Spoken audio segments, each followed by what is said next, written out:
right, welcome to the RTÉ Soccer Podcast. I'm Raf Diallo. Nice to be back after a few weeks away. And you know the drill at this stage. We're on RTÉ.ie, YouTube, Apple, Spotify, or wherever you get your podcasts. It's a big week with the Republic of Ireland kicking off their World Cup qualifying campaign against Hungary this Saturday. We'll have live coverage. We'll get the Hungarian view on this podcast with journalist Bence Bocsak later on. And I'll also be chatting to Shelbourne's Rachel Graham about the Women's Premier Division and Athlone's European escapades. But first, I'm delighted to be joined by Keith Treacy and Richie Towell. Lads, how are you? Oh, good, Raf. Good, Raf. Good stuff.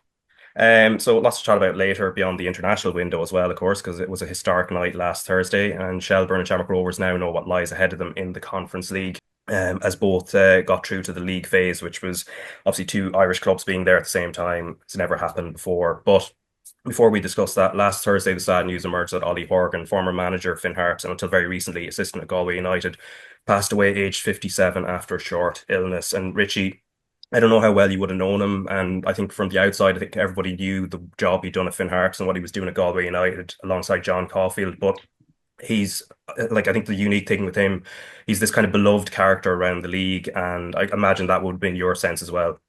Yeah, obviously I would have played against him, Raf, when he was manager of Finn Harps, and then obviously when he was assistant at Galway. And every time you came up against him, you could see just this big character, and the energy was oozing from the sideline. So it's a big loss, not just for obviously for Galway United, but I think for the whole league in general, and obviously his family. So really sad. And you even see probably the type of man that he was. He was working right up until a couple of weeks ago. He was trying to give everything for Galway United. So yeah, look, it's really sad, and it's disappointing. It's some, as I said, we don't get many really big characters in the league, and he was most definitely one of them. So he's going to be a big loss. He is. Yeah, and Keith, I suppose similarly, he's he was a passionate figure, whether it was on sideline or speaking to media or in any role he had, and obviously his players that he had absolutely loved him as well, and just sort of this kind of heart and soul kind of character in terms of what he put into the league.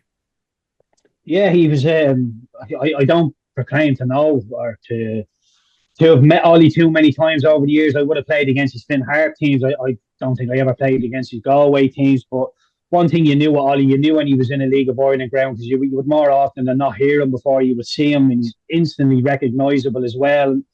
I like the stories that are coming out over the last couple of days, Raf, since he sad passing. I'm listening to Vinnie Perth a lot, and they're talking about going up to Bally Buffet and not having any hot water, and the toilet not being able to flush, and just the little dark arts of the game, the grass not being cut. And that's the sort of stuff I love. I love the dark arts and the ins and outs and how to get one up on your opponent before the game. And mentally weak people like me would go up there and get beat by all these Finn Hart teams. And I just think he never had the talent or the resources of any of the other teams when he was at Finn Hart. So he had to go about it in a different way. But a brilliant character. And 5 minutes after the game, you're going at each other during the game, but 5 minutes after, you're having a handshake and a laugh with him, and everything was forgotten, as it should be with professionals. And yeah, look, my thoughts go out to his families and his loved ones. He will be sadly missed, and I say it all the time. The word legend gets thrown around, nearly everywhere these days. But Ollie was definitely a League of Ireland legend, and the amount of players he would have helped, and not just on the football pitch, but off field issues as well. He was a brilliant manager, a brilliant person, and a father figure to a lot of people. So an absolute legend has left us, and yeah, he'll be sorely missed. Yeah, I think we'll all echo that. So thoughts of his family, friends, and many colleagues over the years, both within football and outside of it as well. But let's talk about the Ireland World Cup qualifying campaign, which is kicking off on Saturday. They've got Hungary, kick off at 7:45 p.m. at the Aviva Stadium. And it's going to be live on RT2 and the RT Player from 7 o'clock, with radio commentary on RT Radio 1 from 7:30, and our customary live blog on rte.ie/sport, where you'll be able to see clips of goals and everything as they happen and just updates as they do. Obviously, then it's Armenia then following on Tuesday, 5 o'clock kickoff away from home. The squad was named last week. Obviously, there's a few injuries that we do know about, and we'll get into the squad very shortly. But first, I suppose, Keith, coming into it, Portugal are obviously the big guns, I suppose, in this group, and then everyone else is pretty much fighting for second. In terms of Ireland's ambitions, how optimistic are you going into this campaign? I was a little bit more optimistic than I have been, which I don't think would have took too much for me to get. But look, I'm looking at the squad, and the fact that the manager on paper is only named, I think, 4 midfielders goes to show you that the depth of midfielders we have is not quite there. Andy Moore and going off to LAFC. I'm not sure if that's a good thing or a bad thing. Time will tell. But look, I look at it and I think, people are saying Troy Parrott's starting to score goals. Now he's out injured. You're thinking, oh my God, Evan Ferguson is doing well at Rome, and thankfully he's not injured. Shammy Schmodics maybe could go in as a number 2 up there. Adam Ida has left Celtic. There's so many moving parts in the background that it's hard to just pick a best team on paper, because there's so many different little stories in the background. People not playing, people getting up to speed, people fighting for last minute moves still.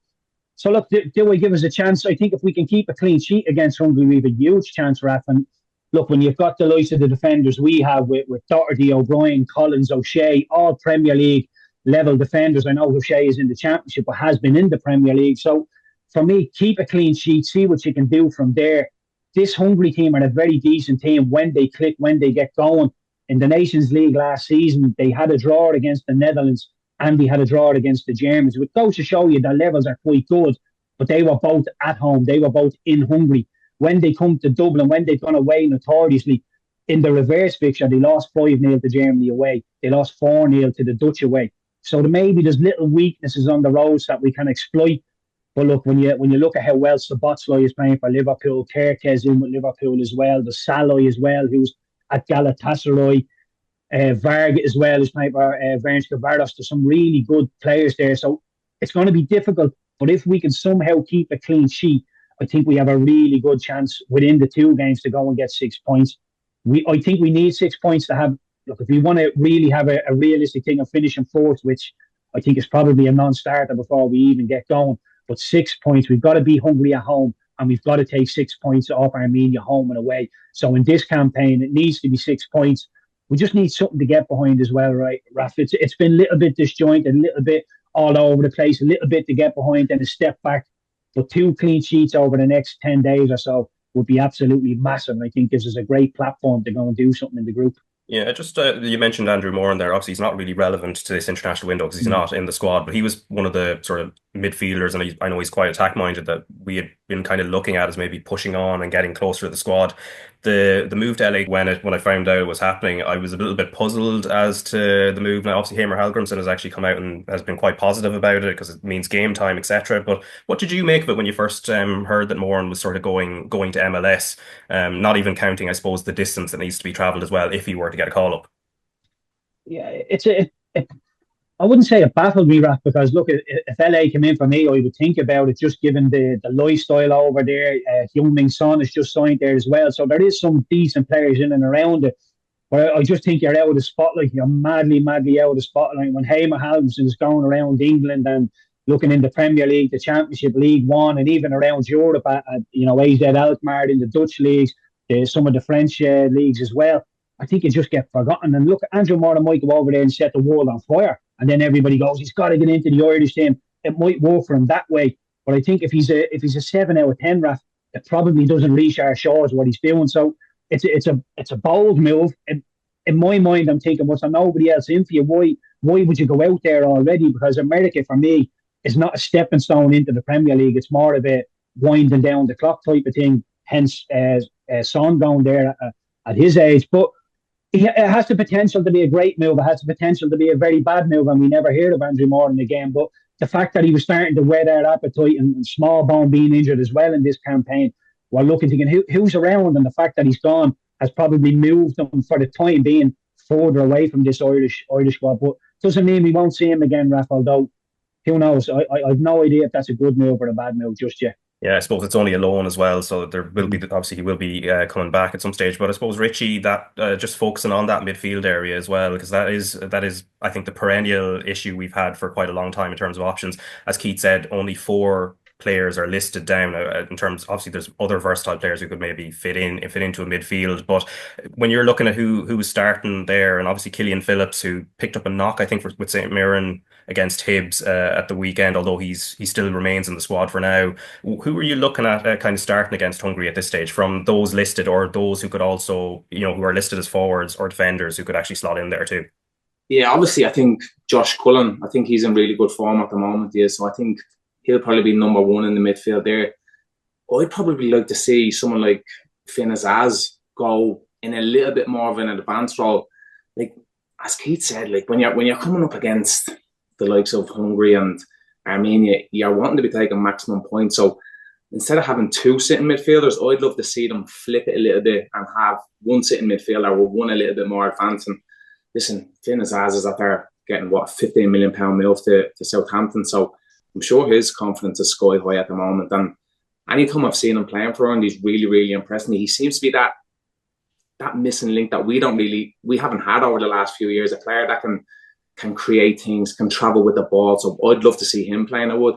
But yeah, look, Raf, the people are limited in the middle of the park for Ireland. So as I said, to see Josh probably sitting a little bit deeper and Finn Harps playing a little bit higher probably would be a good solution for him. Obviously, they're missing the likes of Will Smallbone. Jason Malumbi didn't get called into the squad. We kind of thought that Heimer really liked him at the start of his journey as the Ireland manager. So, yeah, look, I think with the games that's coming up, Ireland have to take maximum points. And I think we need to go a little bit more attack-minded. Obviously, the likes of Troy Parrott, who everybody was probably hanging their hopes on to get the goals and probably provide a few assists as well. With him being out, we need to have a little bit more of an attacking option there, and I think Finn Harps is the perfect solution. Yeah, and Johnny Kenny, I suppose, did get called up this morning, so this is his first proper senior call up for Ireland. Obviously, you know him well. You've played with him at Shamrock Rovers, and when he was over there. I imagine you're delighted for him, but what did you make of it in terms of when you heard the news that he's been brought in? Yeah, it's brilliant. Look, he got left out of the squad against Rangers over the weekend, which is a big surprise because he scored last month, didn't he, against Livingston, and everybody. Anytime Johnny gets half an opportunity, he always seems to grab it with both hands, and then he seems to get put down the pecking order a little bit. Listen, that happens when you're at a massive club like Celtic. I'd love to see him thrown into the fire. It's two massive games coming up. Obviously, he hasn't played for the senior team yet. He played many games for the under-21s and always done really well. You've seen what he done when he played for Shamrock Rovers in Europe last year. He was absolutely fantastic every single game. Some people always say, oh, you see the levels he's up against in the League of Ireland, and then he goes to Celtic and he scores a couple of goals. He plays in Europe, he scores goals. He scored goals for Ireland under 21s. Give him an opportunity. As we said, like, obviously Evan Ferguson, he's at getting a great move to Roma, and we talk about Andrew Moran going to LA. You see the type of character that Evan Ferguson is. He wants to take the big move, and he wants to have that pressure on his shoulders. Put him and Johnny Kenny up front together and see what they do. I'm sure they've played together at 21 level, so I'm sure they have an understanding of each other's game. So I think that could be an exciting one as well, Raf. Yeah, and in terms of midfield, obviously Jason Knight probably will have a good shout of probably starting in there as well. But you mentioned Adam Ida a little bit earlier on, Keith, and of course he's been regular enough, whether it's coming off the bench or starting for Ireland. Whether he moves to Swansea by the end of today's deadline day, we don't know. But he seems to be in a sort of crisis of confidence, I suppose, compounded also with all the issues at Celtic at the moment. Yeah, he does. And look, this could be a little escape for him. Sometimes you go and play for your country and it's an escape from what's going on at your club. The Celtic fans don't seem to have taken to him whatsoever. Again, this is one that I look at Adam Mead, and I posed this question already. Is this move going to get him closer to the Irish team or further away from it?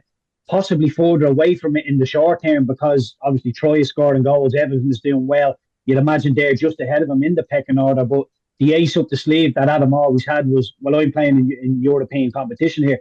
They've gone down to the lower European competition now at Celtic. So, and he's possibly even moving on from Celtic, could be in the Championship by the end of the day. So I don't know. I really don't know. The Troy one, I think, is really going to hurt us. He was the one that I'm looking at thinking consistently scoring goals at a very high level in Europe. His performances are really good. It's not like he's just tapping ones in at the back stick and, that's your lot for the 90 minutes. His hold-up play, his build-up play is really good. He's getting involved in things. And then you hear that he's injured. It does hurt us a little bit, Raf, but, I think it's all about the formation. You can play a five at the back with two wing backs and be very aggressive, although have five at the back. So, I think we can be defensive, but on the front foot, we can draw Hungary onto us and try and hit them in the counter attack, because if Hungary go into a low block, I don't see us breaking them down. We struggled to break down the likes of an Armenia, Luxembourg, Gibraltar, notoriously over the last couple of years. So I do think we're going to have to nick the ball and hurt them really, really quickly. There's not going to be any, playing through the third slowly. So I'm not too sure. Set pieces are going to be absolutely massive in this game. They have to start becoming our friends. But as I say, the message that I hope Hamer is hammering through this week is clean sheet, clean sheet, clean sheet. Because everybody's telling us the defence is so good. We've only 2 clean sheets in the last 10 games. That needs to improve for us to get a foothold in games. We're not the most free scoring of teams, Raf, so we have to minimise what the opposition do. And if we can do that, which we should be able to do with our defensive players, we have a half a chance. But yeah, how we're going to go about it with the injuries is a little bit of a mystery for me. Yeah, particularly Robbie Brady, who's been brilliant in Hamer's time in charge and obviously going to be a big miss. Now, Ryan Manning is listed as a defender, interestingly, this time, whereas he's been used further forward by Hamer. He had a really good weekend as well for Southampton, scoring a free kick as well, and he seems to be in really good form. You mentioned maybe playing with a back five. The way Hungary play tends to be 3-4-2-1 with Szoboszlai then as one of the two sort of behind the striker, and then possibly Milos Kerkez if he does start playing left wing back. So from an Irish point of view, Keith, are you kind of suggesting that you would like to see us move to a back five just temporarily for this game to almost match up with Hungary? Yeah, look, I think without even worrying about Hungary, I'm worrying about us. And the first thing we need to do, as I said, is keep a clean sheet. If you've got 4 at the back, then Cullen and Knight possibly in front of them. You know, Cullen and Knight are good players. Cullen scored a goal in the Premier League against Sunderland there, and he got an assist done really well. We haven't seen any evidence of that in an Ireland shirt. He struggles to pass forward at the best of times. So when we get him in there and Jason Knight, who at times can go wandering and leave the back 4, we can get exposed really easily. So I would love to, obviously Kelleher's going to be in goal. I don't think that's much of a question. I'd love to see Doherty as a right wing back, Jake O'Brien just inside him as the right sided centre half. Collins, O'Shea and Manning as the back 5. And look, Doherty will be allowed off the leash because he has O'Brien behind him. Manning will be allowed off the leash because he's got Darragh O'Shea behind him. Cullen and Knight, the 2 in front. I would just stay there, lads. Your game is not to go and win this game for us. Your objective is to stop them scoring goals. Stop them scoring goals. Job complete for you still. You don't need to do any more. Get it, give it to somebody else. Break their play up. Simple as that. And I'd like to see Schmodix just ahead of them. I know just people in here who haven't played much football and are in and out. Doherty didn't play against Everton on the weekend, but I think it's going to be Adamida and Ferguson up front, and I would have Cullen Knight just behind them with Schmodix in front, and it'll be same with Schmodix. Come back, sit on the deepest line midfielder. But when we get a sniff of going forward, you're the one who's going to go with the wing backs, and recovery speed will be everything, Raf, because as much as we're saying we can counter attack them, they will be thinking that as well. If the Irish have a sloppy sideways or backwards pass, they have the quality to go from back to front really quickly. And the one little thing that gives me a little bit of hope in this game is my mind goes back to the friendly we had against them not so long ago. And Seamus Coleman was absolutely brilliant. And I know it was only a friendly. I know Hungary were going on to bigger things. But Seamus Coleman rattled Szoboszlai's cage early. And he never really recovered. It was all a little bit sassy between the two of them. It never really calmed down. And Ireland obviously came out on top in that one. So I think that's the type of game we need to make it to get any sort of rewards from this Hungary team.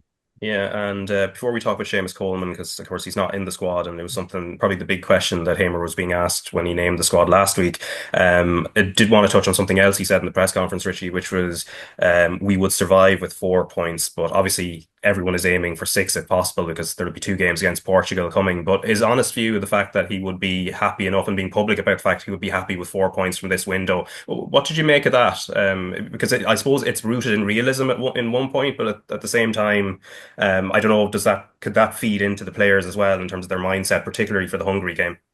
Yeah, like I get it. He's trying to be honest and he's trying to be realistic, but what happens if they go and win the first game and then they're going into the second game? They're thinking all the lads are subconsciously thinking, "Geez, you only need a point here," and the manager be delighted with this. Nah, if I'm a manager, and especially if I'm a football player, I never go out into a game thinking, if I have 2 games coming up, if we get 4 points, be good. Look, if you're going and playing Portugal home and away, fair enough. But we're not playing Portugal home and away right now. So go out and go for the jugular. Go for 3 points in the first game, 3 points in the second game, and really put a mark around and say, no, do you know what? We're here and we're here to play. Yeah, and obviously Seamus Coleman is mentioned as well. He is not in the squad. He hasn't had much game time bar the Carabao Cup with Everton so far as he kind of builds back in. But Hamer was asked about that by Tony O'Donoghue last week, so let's listen to that. Well, We went to Liverpool last week and had a talk. The good thing is that he's getting fitter. His numbers are good. He's close to playing, but the fact is he hasn't played for almost a year, and it's been a tough year for him. But just shows his mental strength and determination to be back, and he might even play League Cup tomorrow. I wouldn't be surprised if he got at least some minutes tomorrow in the League Cup. So he's getting closer, but it would have been a little bit maybe a wrong message to send to pick a player, even though with all his background, leadership skills and experience, to pick a player that hasn't played for a long time, it would be a wrong message. So hopefully he just gets his minute, and we're just eager to pick him, and he is eager to come and play for us, but understands, even though he isn't maybe not happy with it, but he understands the decision. But as far as you and he are concerned, this isn't the end of Seamus Coleman's international career? Absolutely not. He's getting close to be playing in the Premiership, and once he does, he's of course in our thoughts all the time.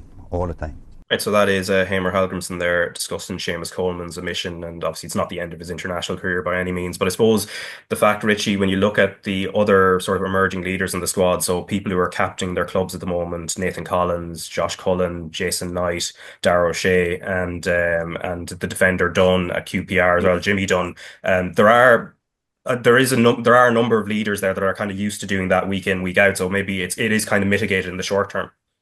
Yeah, look, if I'm Hamer, I would have had him in the squad. I think with Robbie Brady being missing as well, Robbie's a really big leader. I obviously played with Robbie under 21 level, played with him all grown up, and he's a real leader in the dressing room. He is. So to have him missing and to have Seamus missing, obviously was lucky enough to play with Seamus as well at under 21 level, and he's the best captain I've ever seen. He's absolutely incredible, and not just on the pitch but off the pitch as well.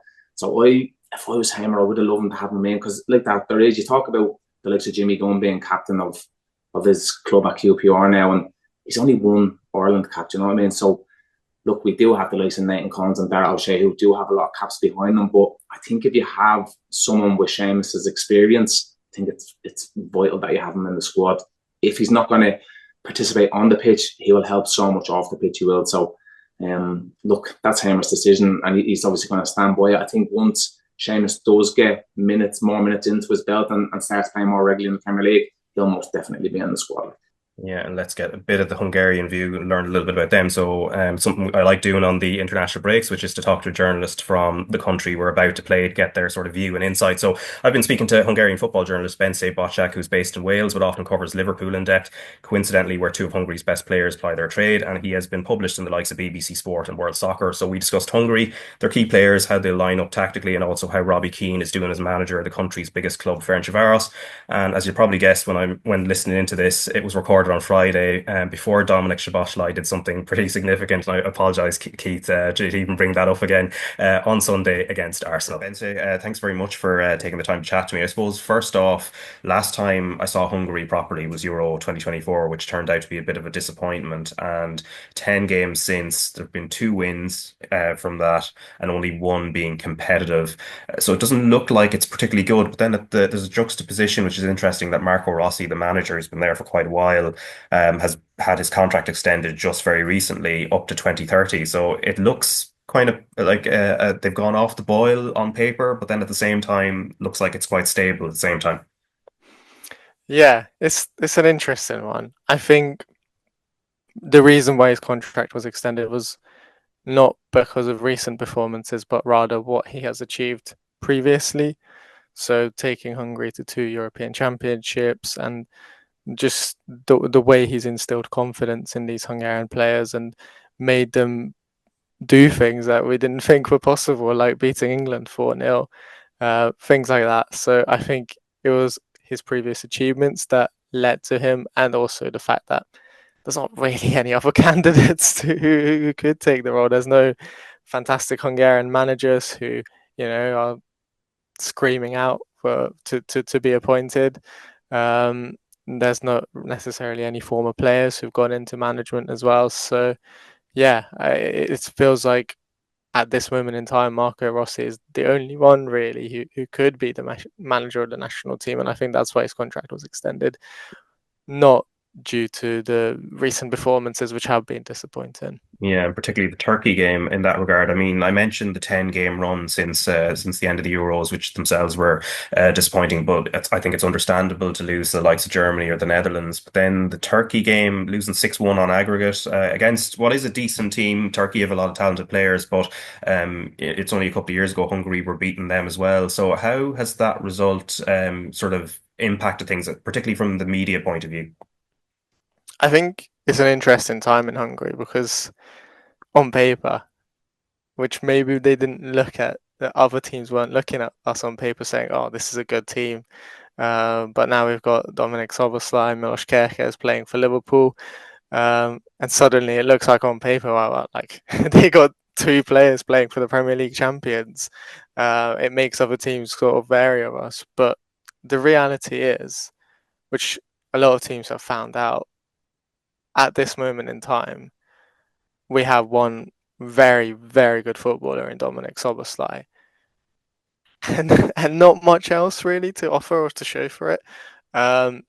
Previously, we had a good defence, but that's kind of gone out the window. Willi Orban's form has dropped off. The defenders who were there alongside him, playing alongside him, have either sort of gotten older and getting closer to retirement age, or just haven't really made the right moves in their careers and dropped off in their levels. So the last year, the Hungary that I saw was very reliant on Dominik Szoboszlai.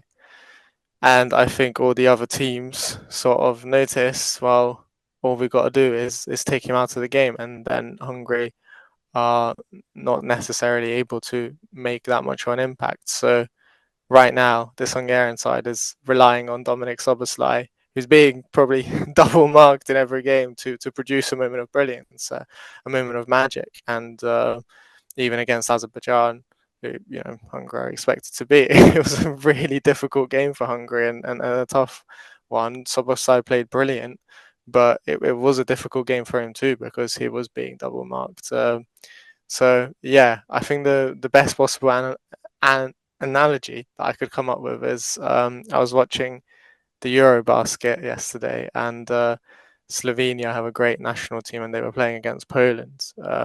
Slovenia's national team really is only great because they've got one of the best players in basketball in Luka Doncic. Poland were able to sort of take him out of the game, and as a result win the game, even though on paper Poland's probably the weaker side. So I think that's probably the template for Ireland as well going into this game. I think if you take Szoboszlai out of this match, and we actually saw that in Dublin. I was there just over a year ago in a friendly before the Euros. Ireland kind of did that, and they were able to beat Hungary. So yeah, I think going into the game, I see Ireland as the favourites, especially being at home. Oh, really? You see us as favourites? That's kind of interesting because I would have thought it's quite even. Obviously, we've home advantage in this first game, but we're kind of coming in a period of uncertainty as well over the last wee while. But yeah, just on Szoboszlai, just to stick with him as well. As you said, you can kind of mark him out of the game, but obviously his movement, he seems to play as one of the 2 behind the striker. If he kind of pulls deeper, is there much from the supporting cast that can fill that void and create trouble for Ireland? Well, Hungary's striker Barnabas Schwager, who had a difficult injury at Euro 2024. I don't know if you remember, but the Scotland game, yeah.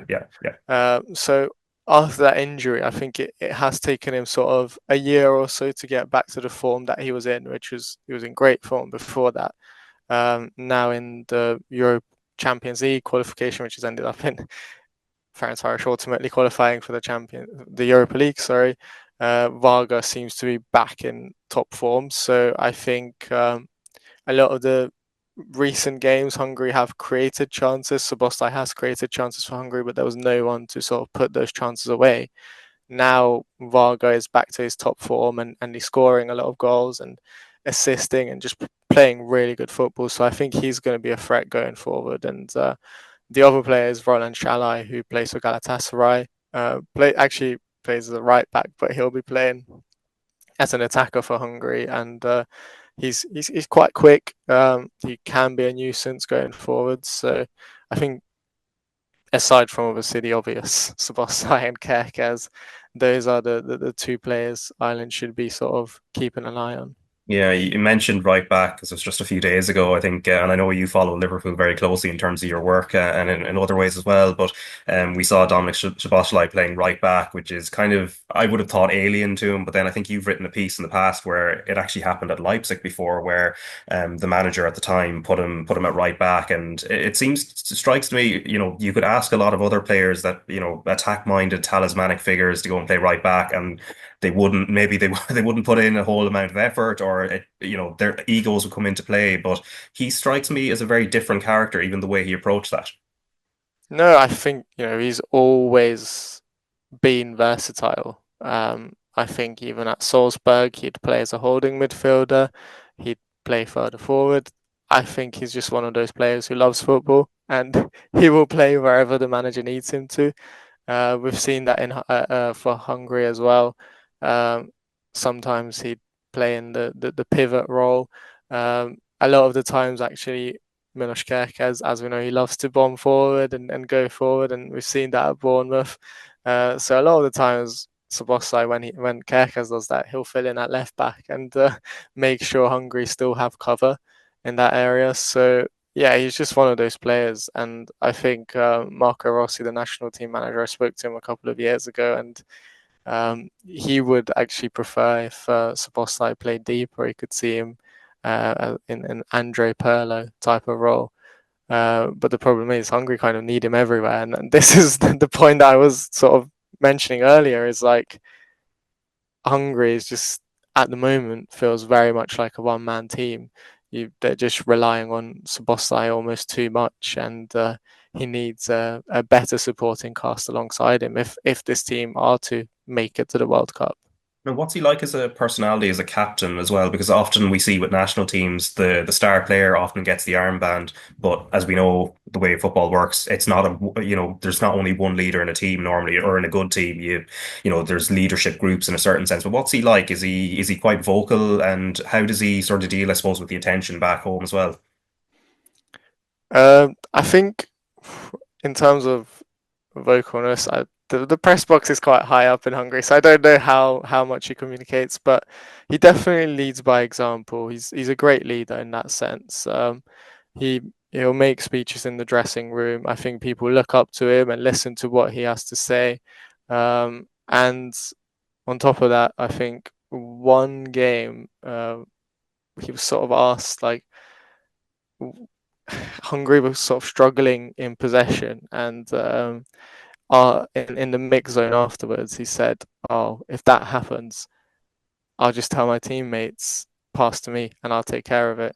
Like, if you feel under pressure, just give me the ball, and I'll do the rest," kind of thing. So yeah, he's dealt with that side of it really well. He's one of the youngest captains ever for Hungary, and he deserves that armband. He is very much a leader, and he's been a leader from the under 17 levels at national team level to the top. In terms of the media attention, I think it's not easy for anyone, because in Hungary he's just become sort of what David Beckham was in England. So every single article it is sort of about him when it comes to the national team, and his name will be in the headlines pretty much every single day, even if he doesn't do anything. I think at times last season and the season before, since he moved to Liverpool, we've gone from, instead of Virgil van Dijk being named in the headline, he's being called Dominik Szoboszlai's teammate in Hungary, which again is, it just goes to show his name sells and gets clicks and views because everyone's interested in him. I have my grandma, who's never watched a single football game, now sort of being invested in the national team and wanting to watch Dominik Szoboszlai. So I think that kind of pressure is not easy for anyone, but on the pitch he's definitely dealing with it well. Yeah, and then tactically as well. So against Azerbaijan, they played 3-4-2-1, and that seems to be sort of the template they've had for quite a long time. I imagine in Dublin, they're not going to be deviating away from that. No, I can't imagine it. I think it's going to be a really interesting game because from what I've seen of Ireland, you guys like to be quite defensive, drop back, and let the other team have possession and counter attack, and that's been the case for Hungary as well.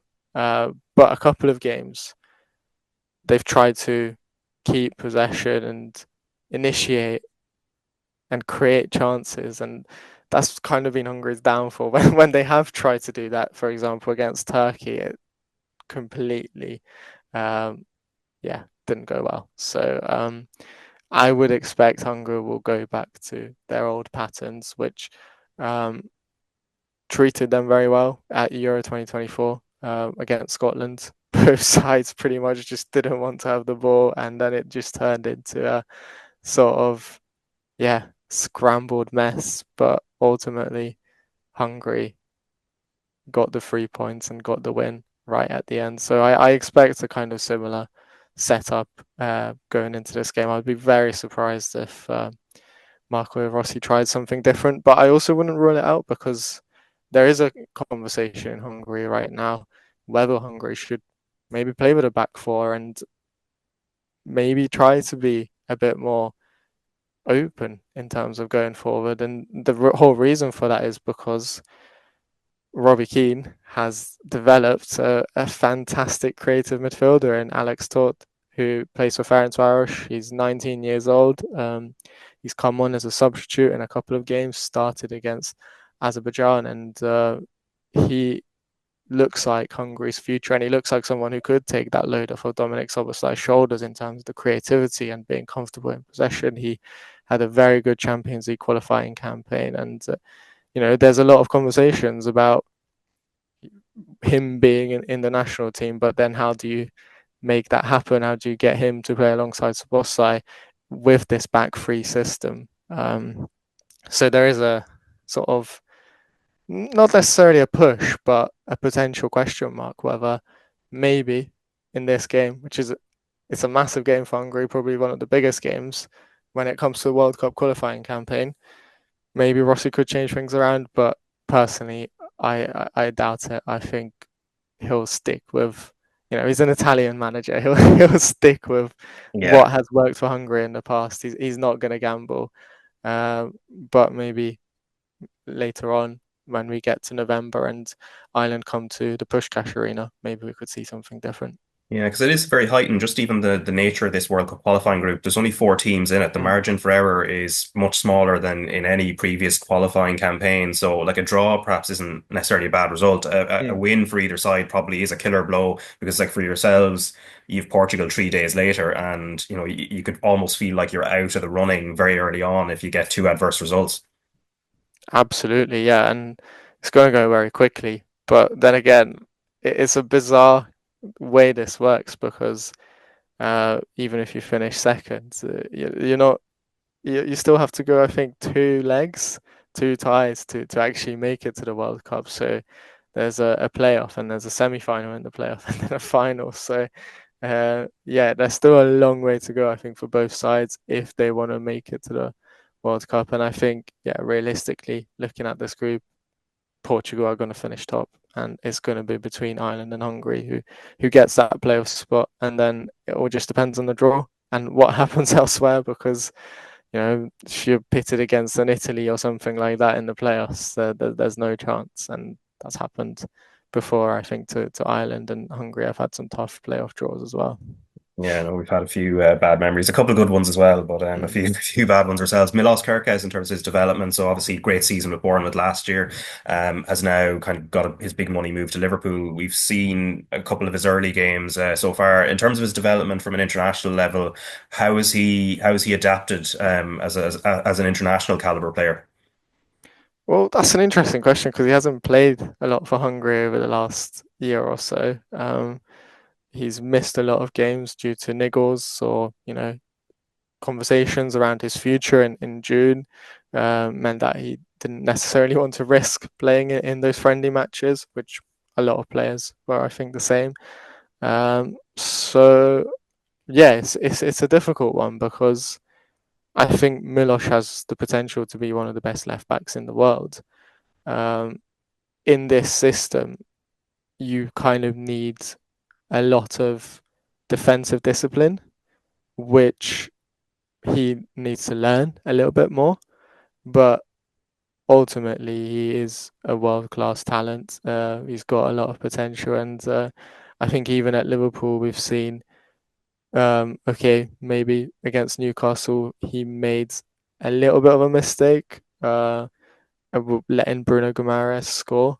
But then the rest of the game, he put in a pretty brilliant performance. So if you look at the numbers, he won the most duels, won the most tackles in that match. So even to that really physical and tough challenge against Newcastle, he rose to the occasion and was up against one of the fastest players in the Premier League too, and dealt with him very well in Anthony Elanga. So yeah, I think he's got great potential. I think the national team still needs to find a way to get the best out of him, because I think his biggest strengths are going forward, putting in those crosses, making those long bursting runs into the opposition's final third. And that's where this Italian Marco Rossi system doesn't quite allow a fullback to do that. So yeah, a lot of the times I think maybe a year or two ago,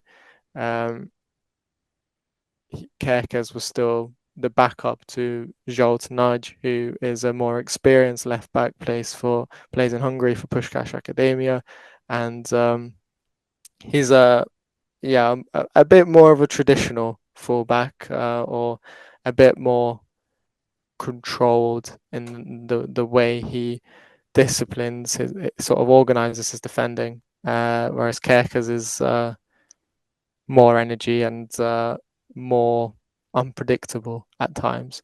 So I think in this Ireland game, I wouldn't necessarily be surprised if maybe he doesn't get the nods, which sounds crazy, but it might be the case. But if he does, I think there is still a sort of question mark. How do you get the best out of him? Yeah, and then I suppose in a wider context of just Hungarian football, I think a lot of us, anyone who's interested in their football and the history of football, the 1950s, Ferenc Puskás, Nándor Hidegkuti, all of that sort of looms large, like one of the greatest teams ever to play, to have graced world football. Unlucky not to win a World Cup, did win an Olympics. How large does that loom today? I mean, the current period for Hungary is actually relatively strong. I mean, you went from 1986 to 2016 without qualifying, but now you've had three major tournaments, all European championships in the end, over the last decade. So how largely does the 50s sort of still loom large? Because I suppose a lot of people who would have lived through it are no longer with us now. So a lot of it is sort of just in memory and I suppose documentaries and things like that. Yeah, I mean, it is the legacy that Hungary have, and ultimately, before every World Cup qualifying or before every tournament, it is a conversation. And when you have this Hungarian team beating England 4-0 and surpassing the achievements of the mighty Magyars, who only beat England 6-3 at Wembley in 1953, you obviously risk getting even more comparisons back to that era. I mean, Szoboszlai is always being compared to Puskás, which is an unfair comparison.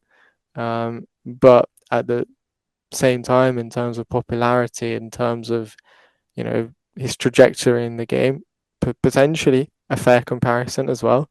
It's just when he was 19 years old and already being compared to Puskás, it was quite unfair. Now looking back, being the first Hungarian Premier League winner and everything else, that seems plausible or fair.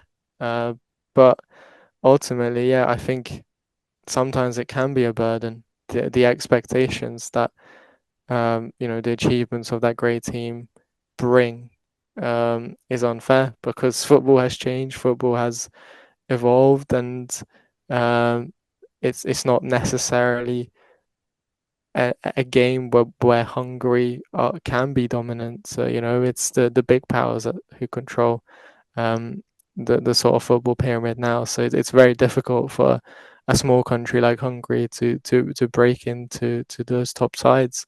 Maybe Croatia is a great example, but even they ultimately failed in the World Cup final and didn't get the win. I mean, to be fair, that was the legacy of the mighty Magyars too. So yeah, it's unfair, I think, at times, and it can be a burden.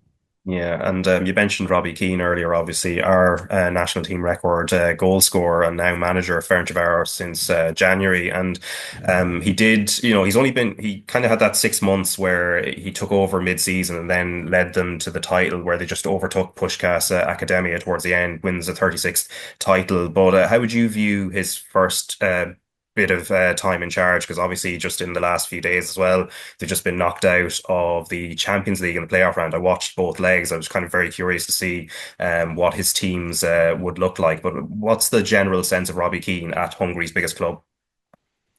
I think it's positive. When he arrived, it was a difficult situation, and maybe he didn't get off to the best of starts. Ferencváros are always expected to win the Hungarian league. They're the sort of PSG of Hungarian football. They have to win, and they've got way more money, way better players, so they're expected to win. But at the same time, the previous manager, Pascal Janssen, maybe didn't leave him with the best sort of situation. So it took Keane a while to get his ideas across, which I think was always the goal, but not ideal when you're mid-season and you are actually stuck in a two-way title fight. And then towards the end of the campaign, you really got to see how good he can be, the way he set this team up, and this sort of Champions League qualifying campaign, which has ended in disappointment, but not really, because the Europa League is still a great position for Ferencváros to be in, has been very, very encouraging. And I think the reason for that is because Ferencváros didn't get to this stage in a while, and the fact that Keane has achieved this with this Ferencváros team, I think, is the most impressive thing, because the last time in 2020, 2021, when Ferencváros made the Champions League, was a really strong team with a lot of international footballers, a lot of great players who went on to play in Europe's top 5 leagues. This team right now is actually quite weak. I don't think there was an expectation for them to even reach the Europa League, let alone to come so close to get into the Champions League phase. So yeah, all credit has to go to Keane. He's really brought the best out of the bunch that he has with him, which I said isn't the strongest, and he's made players who weren't performing well perform really, really well and raise their standards and get better. And I think that's always a sign of a really good manager who can do that, who can bring a player in poor form, who's maybe a little bit mediocre, to raise their levels and actually play really well. And all credit goes to Keane. I've been really impressed with what he has done, and just the way he interacts with the media, the way he interacts with the players. It's been really good to see, and I think the most encouraging part is him bringing young players and giving them an opportunity and giving them confidence and bringing the best out of them. Like I mentioned, Alex Toth, who is 19 years old, he's been brilliant, and I think he will go on to be and play in Europe's top 5 leagues, and that's all credit to Keane, because the previous manager didn't really want to play him. Keane came in, he gave him a chance, and now some of Europe's top clubs are looking at him. And I think the Football Observatory did a sort of research recently into the top under 20 players around the world, and Toth was ranked number 32 on that list, which is not bad for a player in Hungary's leagues. He's also now nominated for the Golden Boy Award. So he's one to watch, and that's all credit to Keane, because the previous manager did not give him a chance, but Keane saw the potential in him, and obviously his experience playing at the highest level in the Champions League and everywhere else for Liverpool, for Tottenham, and all these other teams means he knows what you need as a player to make it to the top. So yeah, I've been enjoying his time at Ferencváros, and I have a feeling that he won't be in Hungary for long, because if you're a smart club in Europe, you're probably going to be looking to hire him. Yeah, and I suppose the final one as well. So there's one Irish player that Robbie Keane did bring in, which is Callum O'Dowda, who has 31 caps for Ireland. He's kind of been in and out of Ireland squads over the years. 30 years old at the moment, but he's been largely playing in the Championship during most of his career. But obviously just joined in the summer. I've watched a little bit of him over those 2 legs as well. How has he adapted, and how has he done so far? Yeah, I think it's clear that he's going to be a key player under Keane. Scored in his debut. I think he sort of fits into the system that Keane's playing.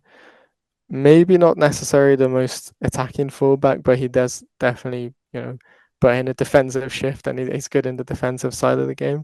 I was surprised he didn't get a call up to Ireland, because I was listening to Keane's press conference, and he kind of alluded to, that there'll be other players in his squad who will be getting a national team call up, and I thought O'Dowda was one of those players who he kind of insinuated would be getting a call up. So I was surprised he didn't get that call, especially because Hungary have 6 Ferencváros players in the squad. So, he could, even just in the training ground, he could be useful as sort of intel into, how Hungary play. And I think a lot of those 6 players in the squad from Ferencváros are going to be starting as well.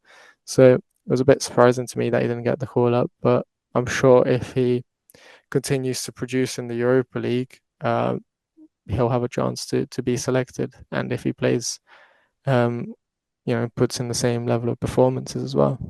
Okay, well, we'll see. And obviously that game is next Saturday live on RT2 and the RT player. But Bence Bocsak, thanks very much for your time. Very informative, not just on the Hungary team, but then it was interesting to hear about Robbie Keane, Callum O'Dowda, and everything else as well. But thanks very much for your time. Yeah, thank you very much. Enjoyed it. All right, so that is Bence Bocsak, Hungarian football journalist. Lots of great insights from him there. And that turns our attention now to the European action for the League of Ireland side. Historic night last Thursday as Shelbourne and Shamrock Rovers booked their place in the league phase of the Conference League. Obviously, Shamrock Rovers now, this is 3 times in the last 4 seasons they've done that, 2 seasons in a row. This is going to be Shell's first go as well. And obviously the draw was made as well for who their opponents are going to be. And that was done on Friday in Monaco. And Shelbourne are going to be playing in Crystal Palace, AZ Alkmaar, Drita, Celje, Hacken and Skendia.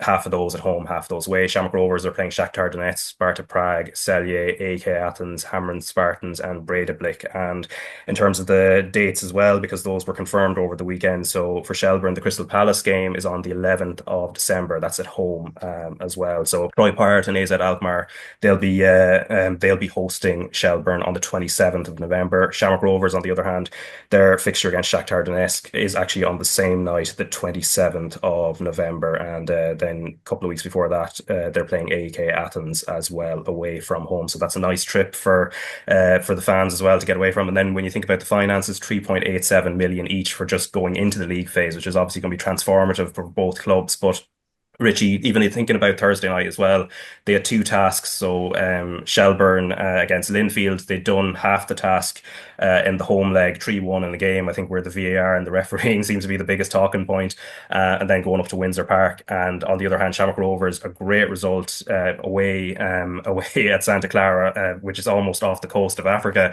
in terms of distance. And then their job was to just hold on to a 2-1 lead, and they both did it differently but brilliantly. Yeah, do you know what? I think we spoke about Shelbourne's result against Rijeka over in Croatia, didn't we? And I said it's probably one of the best results that any League of Ireland team has had in European competition. I think Shamrock Rovers won just about trumps it. Going over to Santa Clara and getting the win. I was thinking, look, if they go over there and keep it really tight, and even if they get a 1-0 defeat over there, that's not a bad result, because Shamrock Rovers going back to Tallaght on a European night, you'd always expect them to go and win the game. But to go over there and put in a performance like they did and win 2-1, absolutely incredible it was. I actually went up to the game on Thursday up in Palace Stadium. It was a bit of a weird feel to the game, Raf, to be honest. Santa Clara, obviously I think they had like 15 or 16 Brazilians in their squad or something like that. And they were happy enough tippy-tappy in the ball around the back. And I was thinking, they've no urgency in their game here, and it's really going to hurt them come the latter stages because, as we know, Rovers at home, they're really well drilled. Stephen Bradley has them so well organised, he does. I think Santa Clara thought they could just turn up again and they can raise it a few gears whenever they wanted to, but it never turned out like that. They only had that first real chance in the game, probably around the 80-minute mark. Ed McGinty did. He pulled off an incredible save, he did. But other than that, Rovers were actually the team that looked like they wanted to go and win the game, which was really, really impressive to see. I think you see the levels where they've come from over the last couple of years, and for them to go out into a game and think, no, like we're winning 2-1 on aggregate, but no, we're going to have a go at the game here. Absolutely incredible it was from a Shamrock Rovers point of view. Yeah, and I suppose from the other point of view, Keith, I remember this time last year we were looking at Shamrock Rovers' fixtures and how would they do in a league phase, how many points you would need, and even looking at it, it's 7 points mostly last season was enough to get into the top 24, which is the first knockout round, and then around 11 for the top 8 to go directly to the last 16. I think last season Hearts were the only team that got to 7 points and didn't get to the knockout stage. So for Shells and Shamrock Rovers, at least there is an idea of what it looks like, and actually, particularly for Shamrock Rovers maybe, but even for Shells first time round, it's not outside the realms of possibility that they could get to that at least that minimal mark. Yeah, I think there's little games in there that Shelbourne want to be thinking there's something we can get there out of. BK Häcken are obviously they're 10th in the Swedish league, not quite sure of their levels, but Shell's being at home, whether it's in Tallaght or wherever it is, I think they'll obviously have a look at that one. Ditra from Kosovo, but they've only played one league game. I know that will change by the time the tie comes around, but there'll be little games here and there that Shell's going to think, yeah, we'll have a right pop on that. I think AZ Alkmaar, Crystal Palace, obviously them games I think we're going to be up against it, might concede a couple of goals, but as you say, Raf, first time in Europe in a long, long time for Shelbourne, so there's going to be some learnings in it. But, you know, I don't think they're going in there thinking we're going to be pummeled by everybody and that's going to be that. I think there's little games in there that Joey O'Brien will sit down with his team and think we're going to really go for 3 points here. But I don't think we can mention Shelbourne without mentioning that Linfield game. I watched about 70 minutes of the Shelbourne game and then I swapped over to the Rovers game, and I've never seen a team as comfortable as Shelbourne were against Linfield. It was unbelievable. And look, I am very, very pragmatic in the way I would set up a team. And going to Linfield, I would say just throw it into the channels for the first 20 minutes, tell Linfield to break you down from there, and you fight your way into the game. Joey O'Brien and Shelbourne had absolutely none of that. I mean, Lunny in the middle, McEnroy, the little triangles they were creating, 5-yard passes. And after about 5, 15, maybe even 20 minutes, definitely after Wood got the first goal, Linfield didn't want to know anymore. They were chasing shadows. They couldn't catch anybody. It was in a sense done, because you could see Linfield just didn't have anything. And barring a mistake or something horrendous happening, Linfield weren't getting back into the game. They'd only one shot on target in the 90 minutes. So defensively, Shelbourne were brilliant. The way they kept the ball retention was excellent. But as Richie's just been saying, it wasn't ball retention just to keep the ball. It was ball retention to bring you to an area so they could hurt you in a different area. I thought they were absolutely brilliant. And Wood's goal, when Q comes in off the left wing and he makes that run, he made that run 2 minutes beforehand and the ball was about 2 yards over hit. But he runs off the back of Chris Shields. Lovely finish. And I thought they were absolutely brilliant. Joey O'Brien is really starting to put his mark on this Shelbourne team. And yeah, he even referenced Damien Duff after saying, look, Damien deserves a big pat on the back for all this as well. But yeah, from what I've seen, Joey O'Brien is really starting to get a hold of the Shelbourne team. And yeah, they might get an odd pummeling in the group, but I think they'll do okay, Raf. I think they'll get points on the board. Yeah, I think even the UEFA official on Friday night when they were doing the draw, Giorgio Marchetti, the lad who's he's almost the master of ceremonies. I think he still referred to them as, or he was congratulating Shelbourne. Oh no, sorry, it was the presenter who mentioned, I think, that it's Damien Duff's Shelbourne's. Obviously, the memo hasn't got round that things have changed, and obviously there's a new man in charge. But the big challenge actually that Joey Bryan is going to have, Richie, and something Shamrock Rovers would have learnt last season in terms of balancing the league with the demands of playing Europe and all in quick succession. That's going to be a bit of a challenge for Shelbourne now, especially considering that they're still kind of in the race to try and get into the European places. And what they would want to do is actually make this a kind of self-sustaining thing and keep qualifying for Europe year in, year out. So they have points that they need to gain domestically, but at the same time, still wanting to have a go in Europe. Yeah, firstly, I want to touch on what Keith said there about Joey O'Brien. He's done an absolutely incredible job. He literally got thrown into the fire. He did, and he either had to sink or swim, and he's done absolutely incredibly. So fair play to Joey. He's someone who I played with at Shamrock Rovers. I know his work ethic. I know how much he loves football. So to see him go on and do that with a Shelbourne team is absolutely incredible, because realistically, when he took over there, Raf, they weren't in the best of form, and obviously they were coming in. It was just before the European games, and I think a lot of people are thinking this is disastrous time, and it is. But you see, Joey O'Brien, he grabbed the bull by the horns. He did, and he steered the ship there, and he's done absolutely fantastic. As you said, they're going to have a lot of games coming up, a lot of travelling as well. Do they have the squad depth? I don't think so at the moment. That's something that they will be able to build on with the financial gain that they're going to get from getting to the group stages. So I think it's really, really going to be important for them, for their home games, to try and get something from the game. Electric atmosphere. So they really need to get on board with that and try and get something from them games. Like that, are they going to rest some players? Because I know when we were in Europe and we were going for the league title at Shamrock Rovers, Stephen Bradley had to not neglect the European games, but he had to prioritise the league games, because we knew that we needed the points to win the league and come forth, so we could have an easier route to get to the group stages again and get that financial gain. So it's going to be really, really interesting how Joey manages to deal with the squad depth there. Hopefully they can get points on the board, because I think it'd be brilliant, not just for Shelbourne but for Irish football. And if they could mimic something similar what Shamrock Rovers done last year, it'd be absolutely incredible. Yeah, and for listeners and viewers, just recommend as well, from Friday, Owen Doyle has his weekly column on RT.ie/sport, and the headline of this piece is "Worrying Stat Underpins Night of Double Joy for LOI." So this is off the backdrop of the news in regards to the LOI academies that was doing the rounds last week, and I'll just read a quick passage of it. There's a haunting statistic from last night that adds to the weight of that worry. Of the 10 Irish players who started for Shamrock Rovers last night, 4 received their football education abroad in the UK during those pivotal post-16 years before Brexit closed that pathway. Shelbourne had 4 Irish starters on the night. 3 of them also came through in the UK system. That's 50% of Irish starters from last night's 2 big wins who honed their craft elsewhere during the most critical years of their development. It's a worrying stat, not because we shouldn't celebrate the players. They've come back and added enormous value, but because it underscores the gap in our own system going forward in this post-Brexit world. So obviously, in light of the upcoming budget as well, and in terms of looking for investment for academies to produce more players, that's obviously going to be key. But something to discuss in terms of just turning your attentions more to what happened over the weekend. Jack Byrne moving to Dubai Irish. So this is in the 3rd division of the league in Dubai.